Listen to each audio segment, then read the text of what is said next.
You know, every single year, there's at least one game that completely defines that year.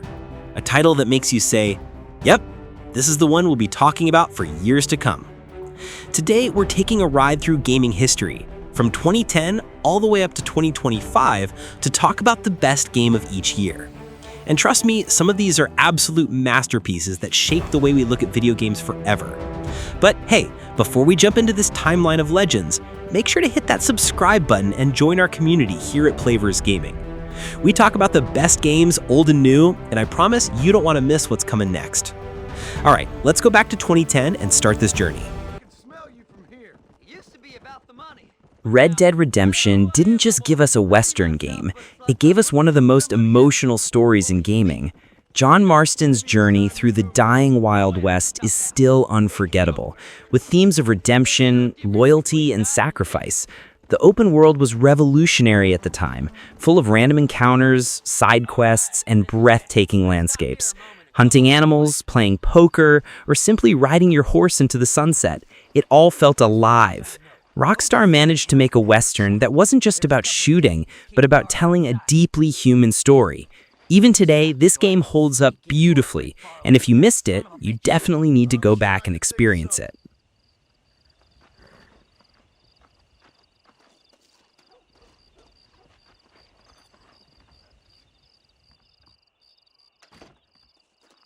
In their tongue is Dovahkiin. The Elder Scrolls V: Skyrim. Skyrim is the game that refuses to die. From memes like Arrow to the Knee to the endless modding community, it's still alive more than a decade later.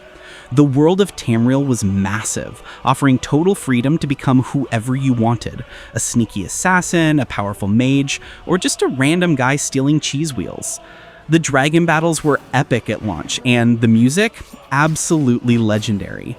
Jeremy Slill's soundtrack still gives me chills. It's one of those games where you say, I'll just play for 30 minutes, and then suddenly it's 3 a.m. Skyrim isn't just a game, it's a phenomenon, and honestly, I think everyone should play it at least once in their life.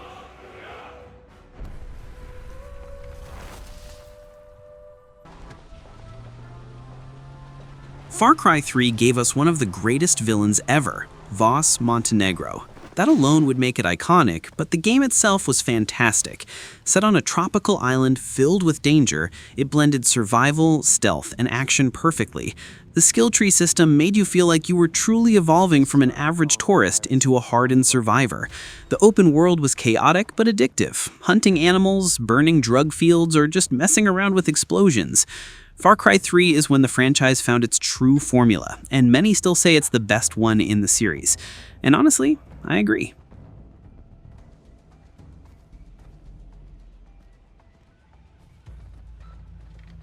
Okay, Jason. Time to take out those pirates.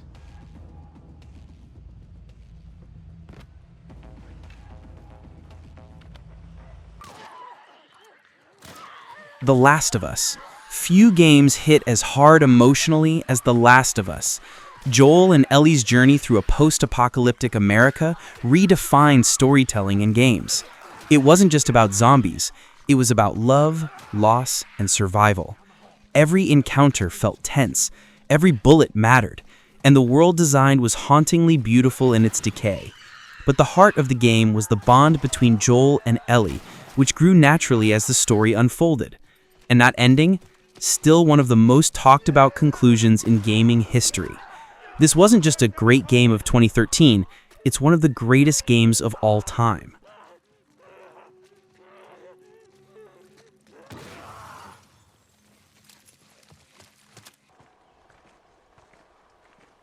Dragon Age Inquisition. Inquisition brought back BioWare's magic of choice and consequence. Leading the Inquisition felt epic, with political intrigue, moral dilemmas, and huge decisions shaping the world around you. The maps were massive, full of secrets and side quests, and combat blended strategy with action in a way that kept things fresh. Relationships with companions were as important as the main quest, and the writing was top-notch. It wasn't perfect. Some areas felt a bit too MMO-like, but the sheer scale and ambition were impressive. If you love RPGs that put you at the center of an epic fantasy narrative, Inquisition is still worth diving into.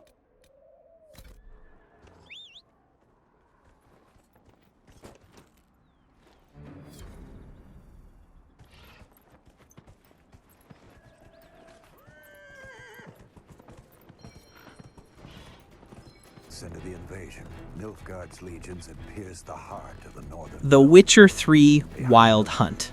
What can I even say about The Witcher 3 that hasn't been said already? It's easily one of the best RPGs ever made. Geralt's journey to find Ciri while navigating a world filled with war, monsters, and moral dilemmas is pure storytelling gold. The side quests here, better than the main stories in most games. Every choice felt like it mattered, and the consequences could be brutal. The world itself was alive, with townsfolk gossiping, monsters prowling at night, and landscapes that were stunning. Plus, the DLCs, Hearts of Stone and Blood and Wine, are basically games of their own. This one is an absolute masterpiece.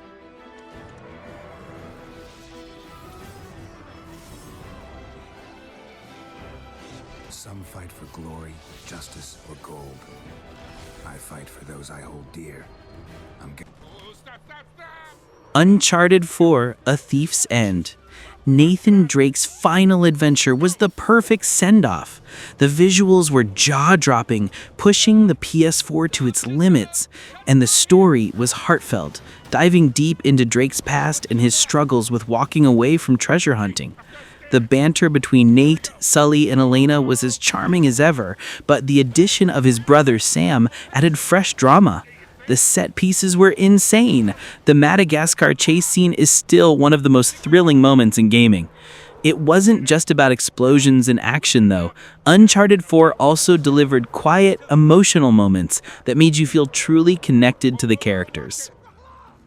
Really? You got a 4x4, go around. Hang on. Sorry, fellas. First time driver here. Yeah, we'll be out of your way in a second.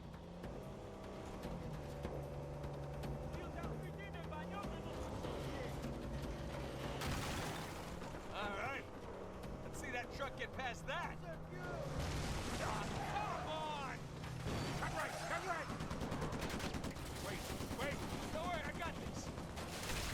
I got this. I don't got this.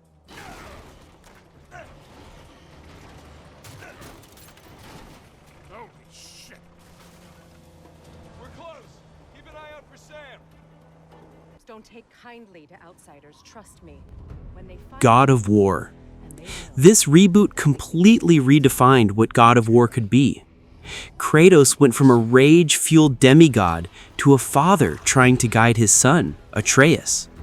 The new Norse mythology setting was rich and fascinating, and the one-shot camera perspective made every moment more immersive.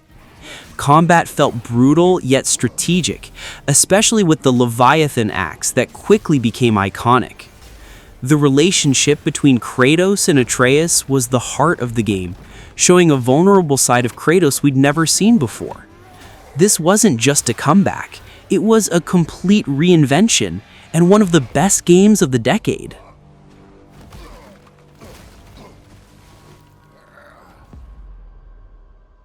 Wow, that was something that... Sekiro: Shadows Die Twice. Sekiro is a brutal but beautiful masterpiece from Software. Unlike Dark Souls, this one was all about precision and timing, with its parry system pushing players to master every encounter. The world design was breathtaking, blending myth, history, and Japanese folklore into something unique. Boss battles were tough, but incredibly rewarding once you learned their patterns. The sense of progression came not from grinding, but from skill. Your improvement as a player was the real reward. It's challenging, yes, but finishing Sekiro feels like climbing a mountain. Painful, exhausting, but absolutely worth it.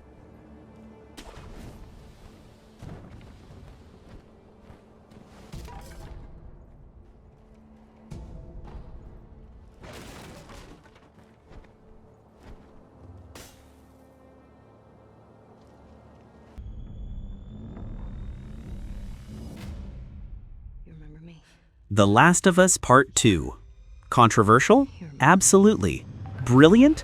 Without a doubt. The Last of Us Part 2 pushed boundaries in storytelling, forcing players to see the world from multiple perspectives and confront uncomfortable truths. The graphics and animations were next level, making every emotion feel real. Combat was brutal, stealth was tense, and the world was immersive. What stood out, though, was the sheer boldness of its narrative choices. It wasn't afraid to anger players if it meant telling the story it wanted. Love it or hate it, you can't deny it was one of the most impactful games of its generation. Babs, you gotta see this. Dad? Careful. See? It Takes Two, one of the best co-op experiences ever created. It Takes Two isn't just a fun platformer, it's a creative explosion of mechanics and ideas. Every level introduces something new, from magical powers to inventive puzzles, and it never gets repetitive. The story of a couple trying to fix their relationship while turned into dolls was surprisingly heartfelt. Playing this with a partner or friend is pure joy, full of laughs, frustration, and teamwork. It proved that split-screen co-op is not dead, and honestly, I wish more games were this bold and creative.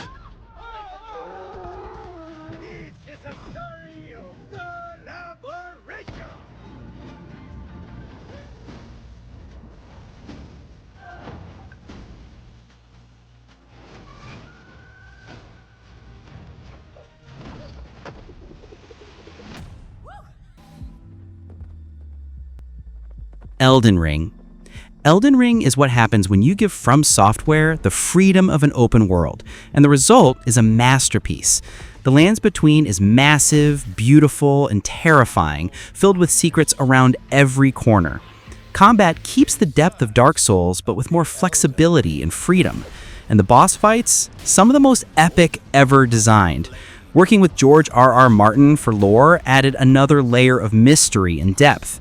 What really made Elden Ring special, though, was the sheer sense of discovery.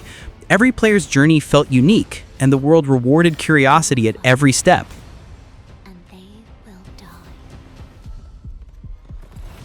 in an unending curse. And when I tried to buy it back, Baldur's Gate 3 set a new standard for RPGs.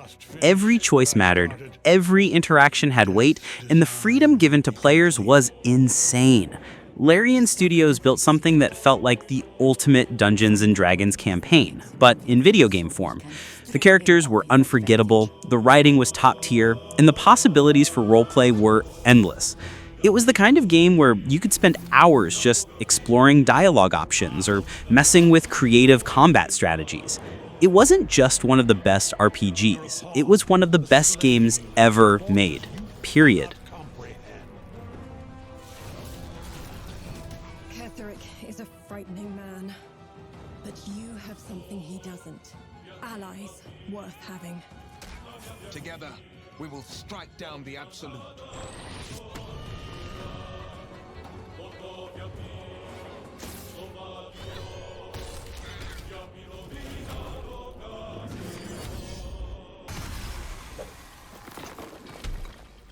Black Myth Wukong.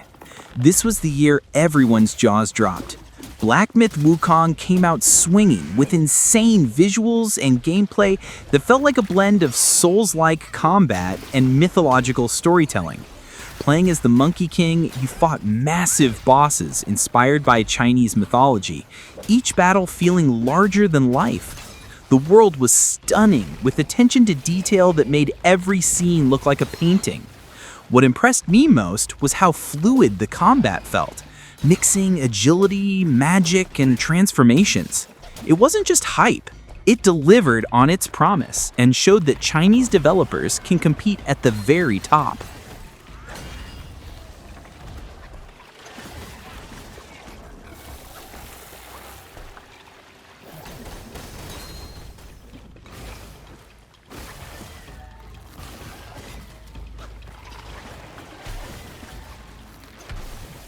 And that's our journey from 2010 all the way to 2025. 15 years of absolute gaming gold. Each one of these titles left its mark, and if you haven't played some of them yet, I can't recommend them enough. Which of these is your personal favorite? Or did I miss a gem that you think deserved the spotlight? Let me know in the comments. I'd love to hear your thoughts. And of course, don't forget to hit that like button, subscribe to Playverse Gaming, and join me for more deep dives into the best games ever made. Until next time, keep playing, keep exploring, and keep loving games as much as I do.